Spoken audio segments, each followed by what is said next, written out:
இப்ப நமக்கு இருக்கிற நெருக்கடி, நமக்கு இருக்கிற சுச்சுவேஷன் இதே ஒரு கல்யாண வீட்டுல இருந்தா என்ன பாடுபடுவீங்க? ஐயையோ ஐயையோ ஐயையோ, நான் அடிச்சு வகுத்துக்கு அடிச்சு சண்டைக்காடு ஓட்டு கரையேறி இருப்பீங்களா இருக்க மாட்டீங்களா? சொல்லுங்க பாப்போம்.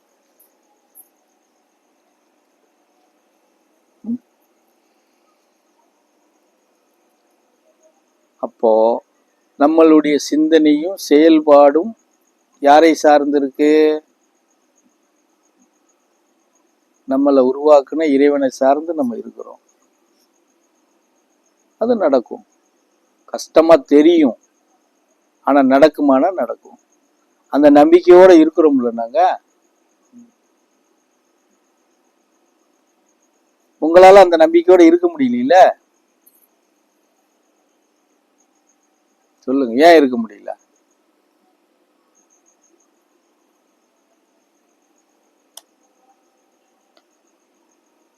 சொல்லுங்க சாமியா, இதுக்காவது பதில் சொல்லுங்க.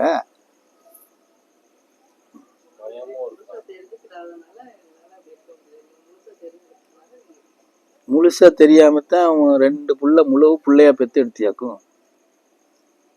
நானும் வாயை இவ்வளவு நேரம் அடைக்கி பார்த்தேன். திருப்பி நீ அங்கதான் கொண்டு போய் விடுறேன்.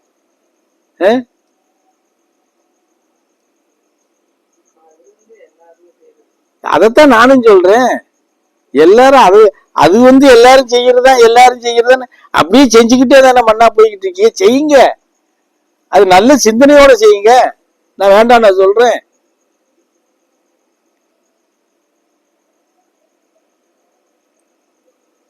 சொல்லுங்க.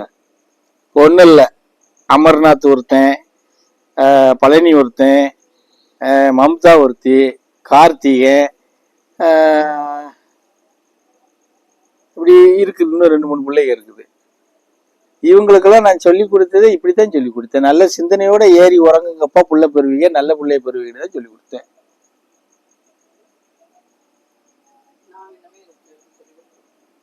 இனிமே நீங்க சொல்லி கொடுத்து இனிமே உறங்க போறீங்களாக்கும்? உன் பிள்ளைகளுக்கு நீ இப்படி சொல்லி கொடுப்பியாக்கும் உன் மகன் கிட்ட போய்? அப்படியா? சரி, குரு வரட்டும், நான் கேட்க.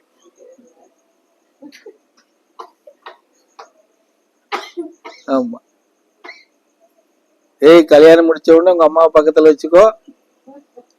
அந்த அம்மா எப்படி சொல்லுதோ அப்படித்தான் நீ உறங்கணும், அப்படித்தான் இறங்கணும் அப்படின்னு சொல்லுவேன் நான். ஆமா.